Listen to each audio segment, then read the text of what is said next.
go to the moon in a nanosecond. The problem is we don't have the technology to do that anymore. We used to, but we destroyed that technology, and it's a painful process to build it back again.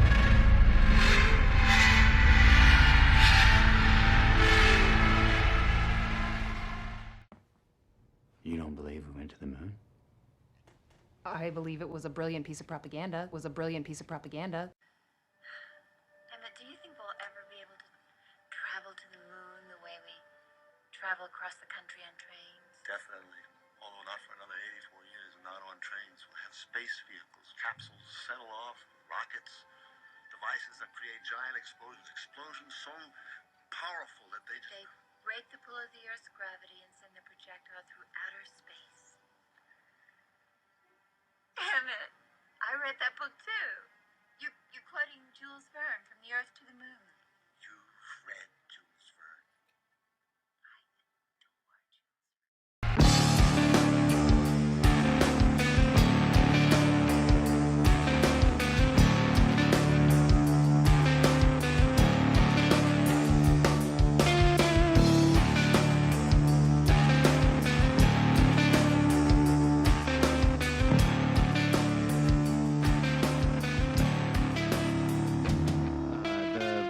The plan that NASA has is to build a rocket called SLS, which is a heavy lift rocket. It's something that is much bigger than what we have today, and it will be able to launch the Orion capsule with humans on board, as well as landers or other components to destinations beyond Earth orbit. Right now, we only can fly in Earth orbit. That's the farthest that we can go, and this new system that we're building is going to allow us to go beyond and hopefully take humans into the solar system to explore. So the moon, Mars, asteroids, there's a lot of destinations that we could go to, and we're building these building block components in order to allow us to do that eventually.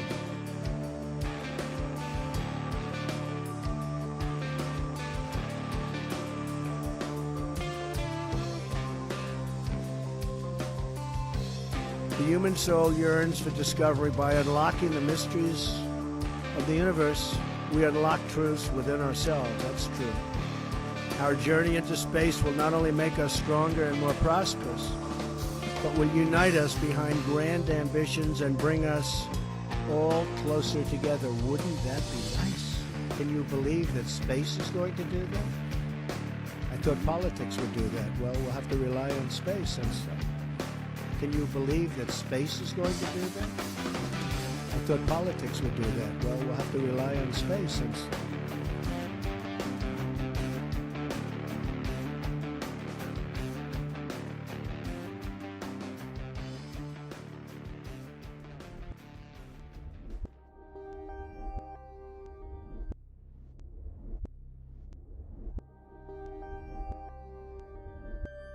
Which came first? The science or the fiction?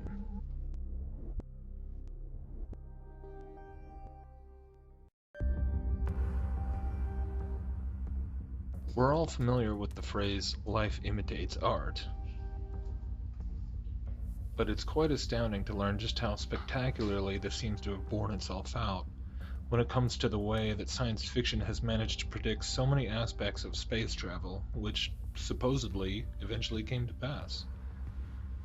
I was quite amazed when I first heard that science fiction author Arthur C. Clarke actually wrote about the concept of geostationary satellites before they were ever built or tested by actual rocket scientists. But I was even more amazed to later learn that this is only partially true. Clarke was the first to write about the idea of using satellites for the purpose of telecommunications. The Brick Moon, a short story by Edward Everett Hale, was actually the first description of an artificial satellite, and it was published in the Atlantic Monthly starting in 1869. The book Edison's Conquest of Mars by Garrett P. Serviss describes spacesuits and airlocks in 1898. Most of us are quite familiar with the uncanny predictions of science fiction writers such as Jules Verne and H.G. Wells, and how these renowned writers and their fantastic imaginations supposedly inspired the legitimate scientific development of space exploration in the future. However, when we take a closer look at many of the specific plot points of Jules Verne's novel From the Earth to the Moon, the predictions almost begin to smack of plagiarism on the part of NASA. Verne wrote a story about the first manned spaceship in history, launched during the month of December by the United States from a base in Florida. The ship was made up mostly of aluminum, weighed 19,250 pounds, and cost what would now be about $12.1 billion to build. After 3 of the astronauts completed their moonwalk, they returned to Earth. Their capsule splashed down into the Pacific Ocean and was recovered by a U.S. Navy vessel. He published this in 1865, and being more than 100 years before the Apollo 11 mission, Verne's novel From the Earth to the Moon actually serves as a bizarrely accurate novelization of that mission. He was slightly off on the cost and weight of the rocket. The real stats were about 26,000 pounds and 14.4 billion. And the biggest difference between Verne and NASA was that Verne's astronauts were shot out of a huge cannon.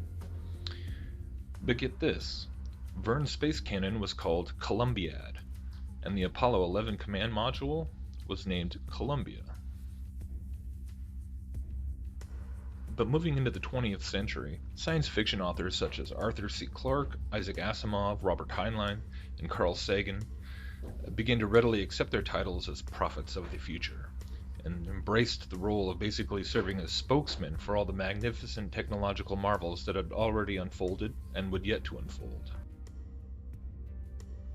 Gene Roddenberry and his Star Trek franchise is of course also credited greatly with inspiring an entire generation to grow up and turn their dreams of space travel into reality by joining NASA.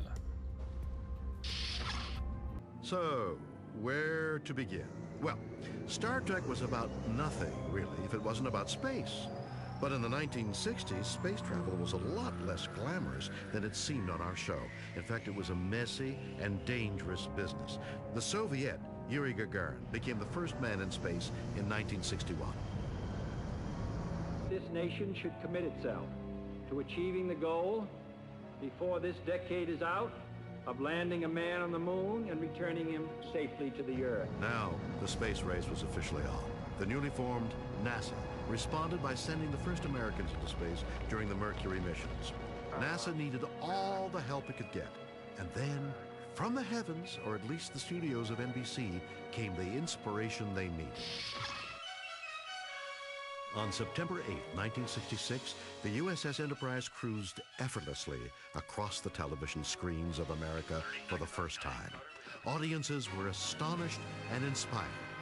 And not just by my acting, but by a vision of space travel as it could one day be. Soon Star Trek would become NASA's inspiration, guiding the development of space travel to this very day. Well, I've been interested in space and science literally for as long as I can remember. I have a vague recollection of walking into the living room when I was maybe 5 or so, and my father was watching TV, and I said, "What are you watching?" And he said, "They're going to send a man into space." And that must have been one of the early Mercury flights, and I was thrilled with that then, and I've stayed fascinated with the exploration of space my whole life. But it wasn't just TV images of man's first faltering steps into space that captured young Mark's imagination. Changing channels, he saw a life-altering vision of space travel's future, a future he could be part of. Captain, sensors report we're being scanned. As soon as I began watching Star Trek, I was captivated by it. By the alien ship? No, sir, it's from that solar system ahead. In Star Trek, regular people could go throughout the galaxy, whereas the reality at the time was a few very special men got to make very short trips just 100 or so miles away from Earth. And so Star Trek really offered a vision of what could be, and that was very exciting. And again, it was a vision that people wanted to believe was real. It would appear someone is curious about us. Dawn will be the latest probe to use ion propulsion, a revolutionary new system that uses electrically charged atomic particles as fuel, propelling crafts 10 times faster than if they used regular old-fashioned rocket fuel. Sounds pretty cool. Guess where they got the idea from? I worked on a mission called Deep Space One, which was the first interplanetary mission to use ion propulsion to travel around the solar system. And the first time I ever heard of ion propulsion was in the Star Trek episode Spock's Brain. aliens come to the Enterprise, and before they do their dastardly deed, Kirk walks over to Spock and says, What do you read, Mr. Spock? Configuration unidentified, ion propulsion, high velocity, though of a unique technology. and Scotty says, I've never seen anything like it. And ion propulsion at that. Oh, they could teach us a thing or two. and so the opportunity to connect what I saw in Star Trek as a little kid to what I'm doing now as an adult is very, very... Truly amazing, isn't it? Everything from space capsules to spacesuits, geostationary satellites to multi-stage rockets, zero gravity to space shuttles, lunar landers, and even ion propulsion systems, all predicted with stunning accuracy by the creative minds of science fiction writers.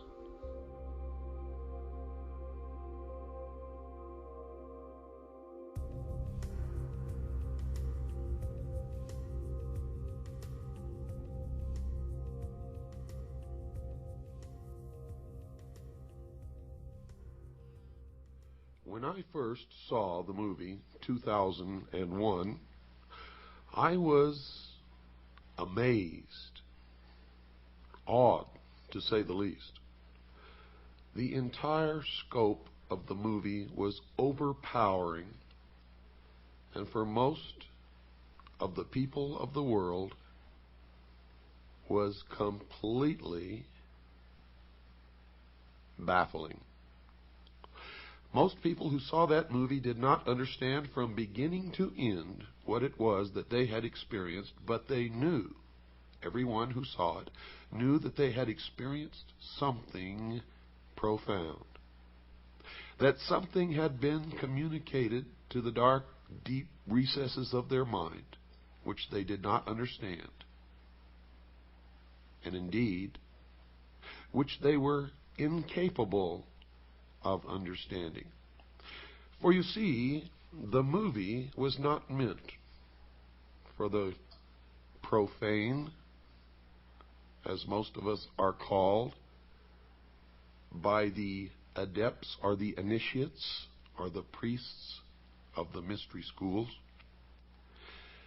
For that movie was a message to those initiates who were well versed in the symbology and the mystery religion of an ancient religion that is practiced to this day in secret.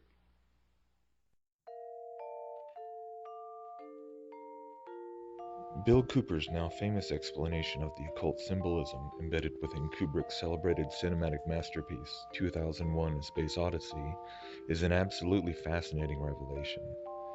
The manner by which he reveals how this pivotal film essentially outlines the entirety of the Luciferian belief system is nothing short of astounding. Now, if you are familiar with this exposition, indeed with this broader concept of how the esoteric symbolism used by the so-called illumined ones can be encoded within a narrative that is shown to the unsuspecting masses, I would like for you to consider something. Consider this same underlying concept, only expanded exponentially, beyond a singular film, beyond all Hollywood films and television put together, beyond the scope of even the 20th and 21st centuries. Consider this idea of Babylonian mysticism being written into the fabric of a technologically themed mythology as something which permeates virtually every facet of modern society. For indeed, mythology has long been a preferred vehicle of transmitting and cloaking such ancient Gnostic teachings, the stories and characters involved serving as archetypes for deeper esoteric themes and shadowy spiritual personalities. The fallen angels who rebelled with Lucifer and fell to earth have had their exploits and praises told and retold through countless ancient legends and mystical traditions, being regarded by the majority as nothing more than fictional myths and fairy tales, but regarded by the initiated as ancient truths and keys to the eventual fulfillment of that ancient Luciferian promise, "Ye shall be as gods." And truly this quest for the evolution into godhood has never died out. It has in fact only increased in fervor and resolve, being led through the centuries by these invisible entities who claim to lead the way to ascension, to enlightenment. We live in a world where the vast majority of people sincerely believe evolution to be a scientifically established fact, completely oblivious to the fact that this idea of the universe springing forth from an infinitely compacted singularity is one that traces back into the bowels of Greek Gnosticism, Eastern mysticism, and Kabbalistic occultism. It is a central component of Luciferian cosmology, repackaged into simplified atheistic form, fit for consumption by the unsuspecting masses. And so by the millions, blinded by the pseudoscientific veneer, humanity continues to look to the stars for answers, to gaze at the planets in lustful dreams of transcendent experience and boundless exploration. The guise of astronomy, thinly veiling the enduring ancient practices of astrology. For what does astrology teach about these planets, these spheres? These planets, these planes, these wandering stars were regarded since ancient times by virtually every mystical tradition as embodying different realms, spheres of influence, or categories of dominion both within the life of the individual and the group as a whole. The Bible refers to certain angelic beings in terms of powers and principalities, and indeed, this is exactly how I believe this can and should be understood. These various descriptions of planets or worlds being equated with areas of dominion on various spiritual planes, which are at the same time being equated with various pantheons of gods, and simultaneously also being equated with various chakras or power centers within the human body. The Kabbalistic Tree of Life claims to represent this same array of power centers or spheres, and occult teachers such as the renowned Manly P. Hall openly connect the spheres of the Tree of Life to the planets and astrology as well. These are just different ways of trying to embody the same thing, this hierarchy of realms, if you will, all connected and all said to be in need of being held in proper balance. We see this again being represented in a slightly different way in the Kabbalistic depiction of the Ein Sof, the 10 emanations of God, where hereby the term God is used in a rather pantheistic sense, and so each emanation corresponds to a different dimension of reality, all connected, and all again said to be in balance with one another. Now, quickly turn and contemplate this in comparison to the early conceptions of the solar system as imagined by men like Copernicus and Kepler. Prior to Newton's mathematical derivations, or divinations, of elliptical orbits, the planets were regarded as existing in a number of concentric rings. The eventual number of heavenly bodies being named by science, if we include the Sun, ironically mirrors the number of emanations described by the Kabbalah. And so again, I return back to this question which so many people like to ask, in regards to the reason as to why the powers that shouldn't be would go to so much effort and expense to fake not just moon landings, but an entire cosmological framework which starts at the Big Bang and then pushes forward all the way to the apotheosis of man. Do you still not see it? Do we not see the fingerprints of the same Freemasonic occultism plastered all over NASA since the beginning? The same Gnostic mythology being alluded to again and again and again in the naming of not just the spacecraft and space missions, but in the naming of almost every alleged new discovery in the cosmos. Do we not realize that the reason for all of this ritualistic dissemination of symbolism is not merely to gain our subconscious approval or to drain our spiritual energy and so forth? No, I would say it with extreme conviction at this point that the primary drive for embedding these ancient mystical concepts into a false narrative of scientific materialism is what Alice Bailey spoke about in the externalization of the hierarchy. It's the agenda of bringing this ancient Babylonian mystery school religion out of the shadows and into the mainstream. When Bill Cooper made his analysis of Kubrick's film, he spoke about it representing the ancient mystery religion practiced in secret, not meant for the profane. But I believe that now more than ever, we can see that the drive behind this massive scale cinematic event we call science is to in fact beckon us, the ignorant masses, the quote profane, towards despising our own excluded position and kindling a burning desire to obtain the same secret knowledge ourselves. In short, this vast collection of modern mythology is all about bringing Luciferianism to the masses.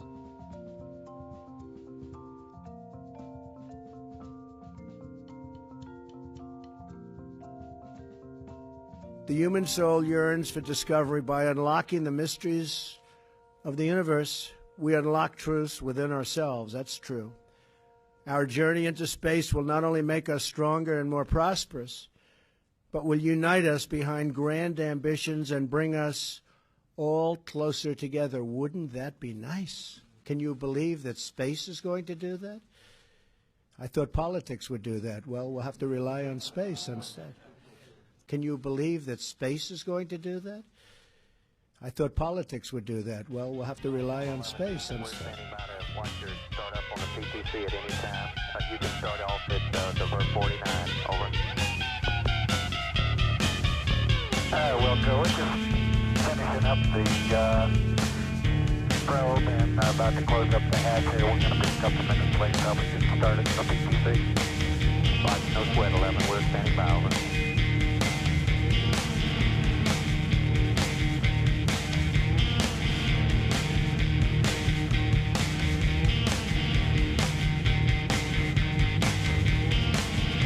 This is Apollo Control. That was Neil Armstrong reporting that they are now reinstalling the probe and drogue, which is just about on the flight plan schedule.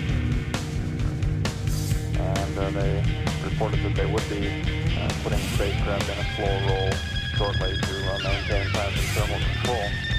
In that mode, the spacecraft rotates at a rate of about 3 revolutions per hour to maintain even heating.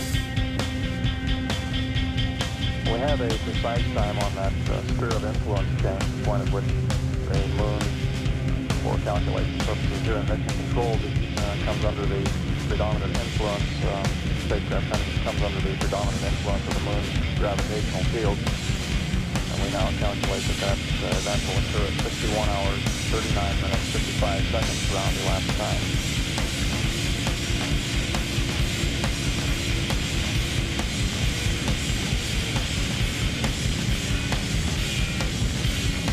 Apollo 11, Houston, Mike, there's no wait required. We're rate for steady. You can proceed on, over. I'm doing it, John. Right.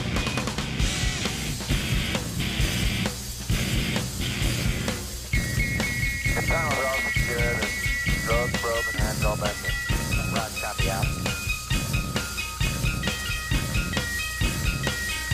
Hello, Apollo 11. Houston, we have some new additions to your alternate and contingency checklist. If you would break that out, over.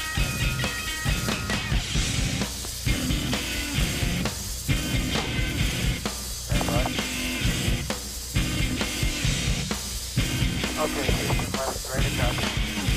Roger, 11. If you'll turn to page F, flag 2-22, over. Okay, I have F flag 2-22. Roger, Neil. Under column L, that's column Lima, line 06. The new data is 00001. Line 07. The new data is 02134. Over.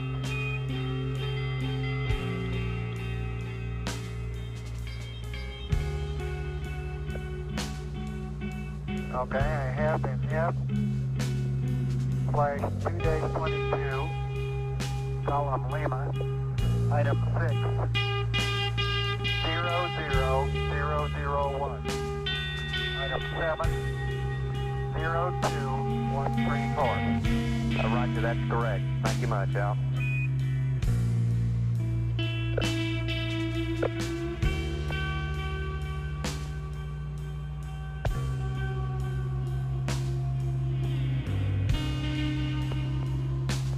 11 Houston, for your information, those two entries are an update to your Delta 8 that we have already uplinked into the CMC, over.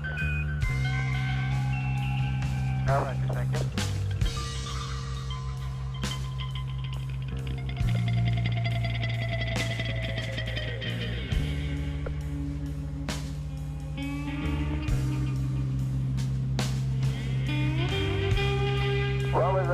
29 Charlie, about an 18-kilometer line or what? Our update puts you to the delta H to 35 kilometers, Mike, over. Okay.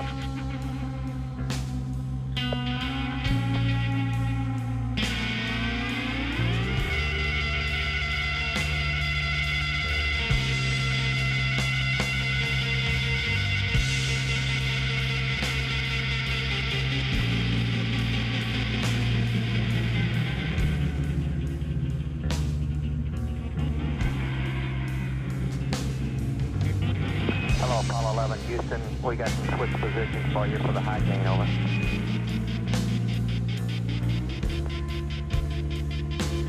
Okay, go ahead. Roger, bud. Select Bravo, Omni, high gain track to manual. Beam wide, over.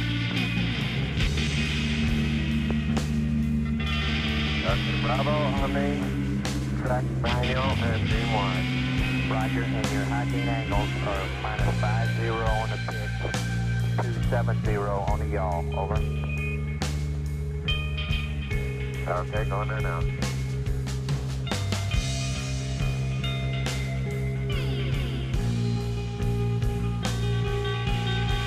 Hello, Apollo 11, Houston. We have some updates and some things we'd like to talk to you about if you're in the middle of your meal and it's convenient any time for you.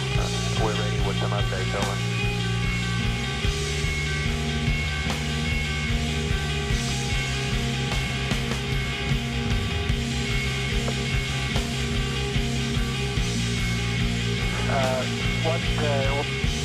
What are the updates going to apply to? Roger, we have a couple of changes on the LIM mission rules no-go for your no-go card, Neil. One flight change on the app dip, fuel, and temp pressure card. And we have a change to the procedure for the secondary radiator leak check, which is to be performed at 71 hours tomorrow. And also some indications that we have a couple of landing site obliques stowed in the wrong place, over.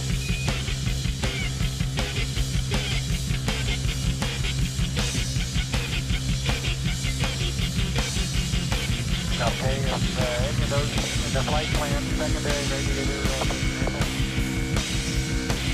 that's affirmative. The secondary radiator leak check is called out in the flight plan at 7120.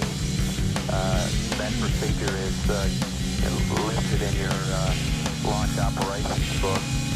We on page 2-9, L2-9. We'd like to change that procedure, over.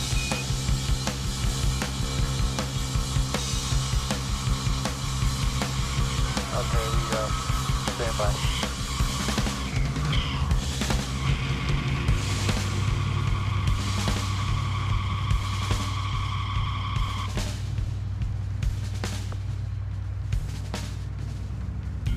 Charlie, on the secondary leak check, just read it verbatim like you want it, and I'll copy it directly into the flight plan and not fool around with the checklist. Roger that.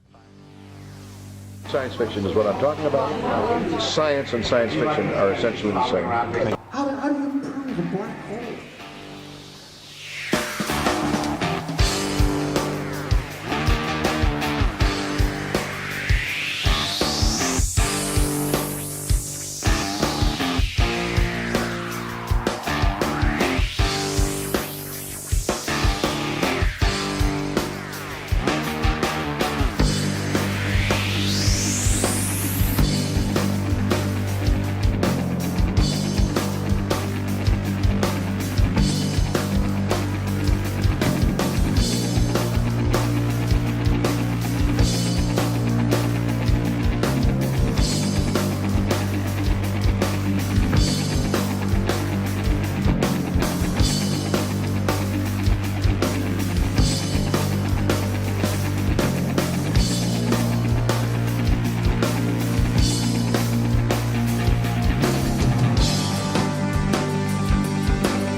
astronauts are really, really good at making pictures in space that look like you've never left the planet.